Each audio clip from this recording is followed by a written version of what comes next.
The discovery. The Zephyr's light drifted silently through the void, its sleek hull reflecting the faint glow of a distant star. The ship, a state-of-the-art exploration vessel of the Galactic Union, was crewed by a diverse team of scientists and explorers from across the galaxy. Their mission was simple: chart the uncharted, document the unknown. But today they would find something that would rewrite history. "Captain," called out Zanara, the ship's Kalari navigator, her voice tinged with excitement. "I'm picking up anomalous readings from the fourth planet in this system. Artificial structures, and they're massive." Captain Tovik, a grizzled Vorin with a reputation for caution, leaned over the console. "Artificial? In this sector? That's impossible. This region's been dead for millennia." "Impossible or not, it's there," Zanara replied, her four eyes narrowing as she adjusted the sensors.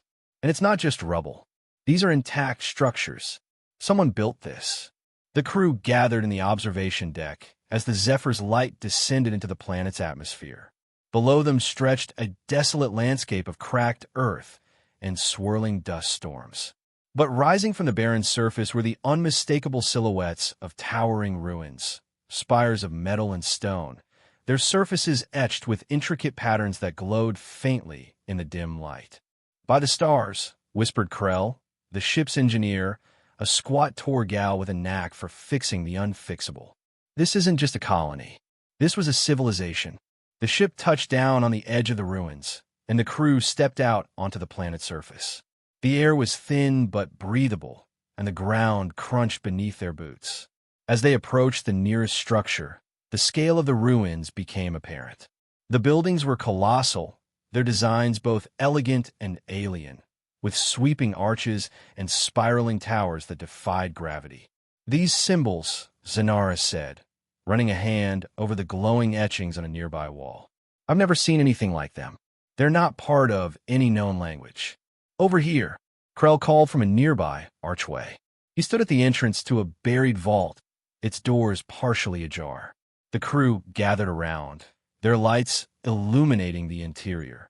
Inside, they found a holographic projector, its surface dusty but intact. "Power it up," Tovik ordered. Krell worked quickly, connecting the device to a portable energy source. With a flicker, the projector came to life, and a human figure materialized before them. The figure was tall and clad in a sleek, form-fitting suit, their face obscured by a helmet. They spoke in a language that the ship's translator struggled to interpret, but the message was clear. "To those who find this," the figure began, their voice echoing through the vault, "know that we were not what you believe. We were more. And we are still here." The crew exchanged uneasy glances.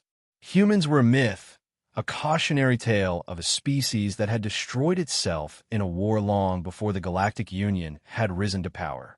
But this was proof that they had been wrong. "Captain," Zanara said, her voice trembling, "if humans were here, what happened to them? And why did they leave this message?" Before Tovik could answer, the ground beneath them shuddered. From the depths of the ruins, a massive door began to open, its ancient mechanisms groaning in protest. A blinding light spilled forth, illuminating the crew's stunned faces. "Prepare for anything," Tovik ordered, his hand hovering over his weapon. "This is no longer just an exploration mission. This is a first contact." As the door fully opened, the crew stepped forward, their lights piercing the darkness. What they found would change everything they thought they knew about the galaxy and about humanity itself. The awakening. The blinding light from the massive door faded, revealing a cavernous underground facility. The air was cool and sterile, a stark contrast to the dusty ruins above. The crew of the Zephyr's light stepped inside, their boots echoing on the polished floor. The walls were lined with glowing panels, and the hum of dormant machinery filled the air. "This place, it's alive," Krell whispered, his voice tinged with awe. "The systems are still running after all this time. How is that possible?"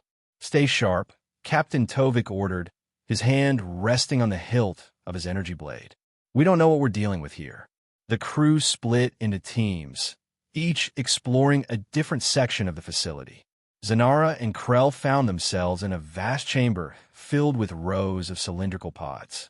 Each pod was encased in a transparent material, and inside, they could see humanoid figures suspended in a pale blue liquid.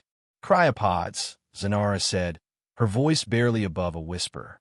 They're in stasis. But why? And for how long? Krell examined the nearest pod, his tools scanning the surface. The systems are still active. These people, they could be alive. The rest of the crew gathered around as Krell worked to access the pod's controls. The decision to wake one of the humans was not made lightly. Some argued that it was too dangerous, that they had no idea what they were dealing with. But curiosity and the need for answers won out. With a hiss, the pod's lid slid open, and the pale blue liquid drained away. The figure inside, a woman with short-cropped hair and a lean, athletic build, began to stir. Her eyes fluttered open, and she gasped for air, her body convulsing as life returned to her limbs. "Stay back," Tovik ordered, his weapon drawn but not aimed. "Let her adjust." The woman's eyes focused on the crew, and she raised a hand to shield herself from the light. "Oh, who are you?" she asked, her voice hoarse but clear. "I'm Captain Tovik of the Galactic Union vessel Zephyr's Light. We found this facility. Can you tell us who you are?" The woman took a deep breath, her composure returning quickly. "My name is Dr. Elena Carter. I was a scientist here, one of the last to enter stasis." "How long has it been?" "Millennia," Zanara replied. "Humanity is believed to have gone extinct long ago. We thought your species destroyed itself." Dr. Carter laughed bitterly. "Destroyed ourselves? No, we were running, hiding from them." "From who?" Tovik asked, his voice tense. "The Voidborn," Dr. Carter said, her expression darkening. "An ancient enemy, more machine than life. They consume everything, planets, stars, civilizations. We fought them for centuries, but in the end, we had no choice but to flee. This facility was supposed to keep us hidden until it was safe to return. And now?" Krell asked. "Now," Dr. Carter said, her eyes narrowing, "you've woken me.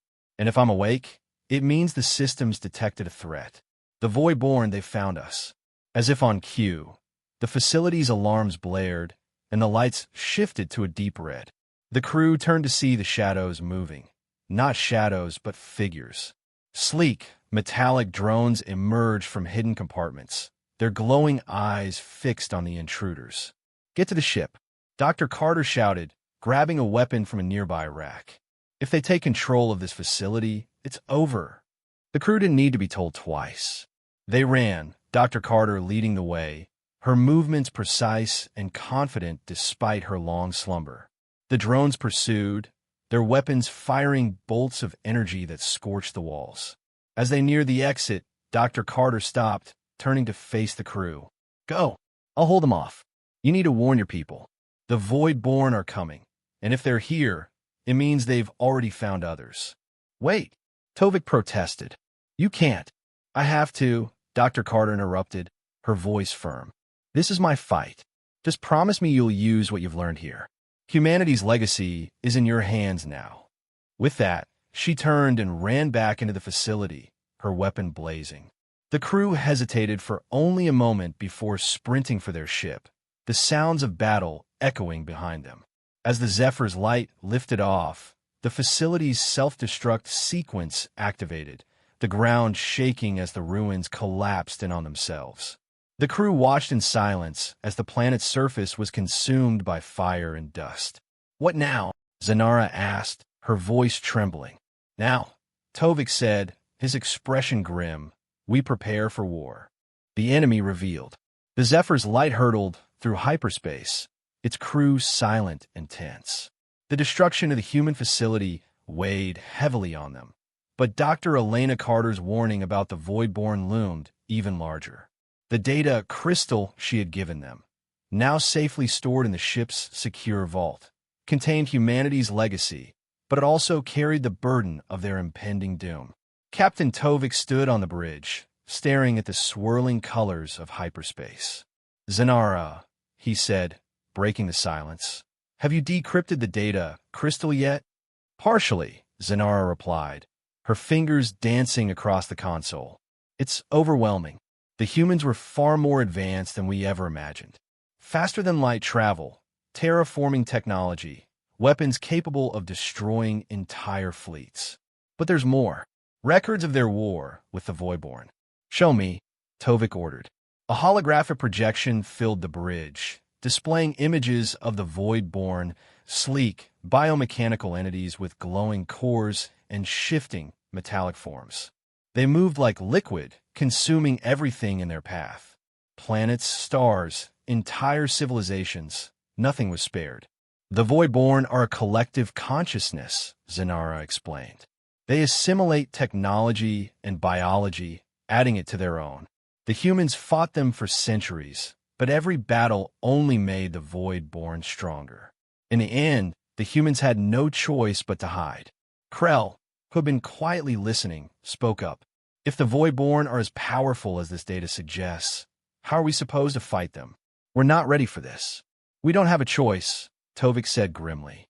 If the Voidborn are coming, we need to warn the Galactic Union and prepare for the worst. As if on cue, the ship's sensors blared an alarm. Captain, Zanara said, her voice tense. We're being followed. A massive energy signature just entered hyperspace behind us. Voidborn, Tovik asked, though he already knew the answer. Yes, Zanara confirmed. And they're gaining fast. The crew scrambled to their stations as the Zephyr's light dropped out of hyperspace, emerging near a Union outpost. The Voidborn fleet was close behind, a swarm of sleek, black ships that seemed to absorb the light around them. Open a channel to the outpost, Tovik ordered. Tell them to evacuate immediately, and send a distress signal to the Union. We need reinforcements. The outpost responded quickly, but it was too late. The Voidborn ships descended like a storm, their weapons tearing through the outpost defenses with terrifying efficiency. The Zephyr's light engaged, its weapons barely scratching the surface of the enemy ships. We can't fight them, Krell shouted, his hands trembling on the controls. They're too strong. Then we buy time, Tovik said, his voice steady. Zanara, send the data crystal to the Union. Everything we've learned about the Voidborn and humanity's technology. They need to know what we're up against. Zanara nodded, her fingers flying across the console. Data sent, but it'll take time for the Union to process it. We need to hold out as long as we can. The battle raged on, the Zephyr's light dodging and weaving through the Voidborn's relentless assault. But it was clear they were outmatched. One by one, the ship's systems began to fail, and the crew braced for the end. Just as all hope seemed lost, a new signal appeared on the sensors. Captain, Zanara said, her voice filled with disbelief. We're receiving a transmission. It's from a human ship. The crew watched in stunned silence as a fleet of sleek, advanced ships emerged from hyperspace, their weapons blazing. The Voidborn hesitated, their formation breaking as the human ships tore through them with precision and power. This is Captain Marcus Hale of the Eclipse. A voice crackled over the comms. We received your distress signal. Looks like you could use a hand. Tovik let out a breath he didn't realize he was holding. Captain Hale, you have no idea how glad we are to see you. Save the thanks for later, Hale replied. We've got a war to win. As the human fleet joined the battle, the tide began to turn. But even as hope flickered to life, Tovik knew this was only the beginning. The Voidborn were relentless, and the galaxy was far from safe. Prepare for the next phase, Tovik ordered, his voice firm. This fight isn't over yet. The legacy of humanity. The battle raged on. The combined forces of the Zephyr's light and the human fleet Eclipse holding the line against the relentless Voidborn.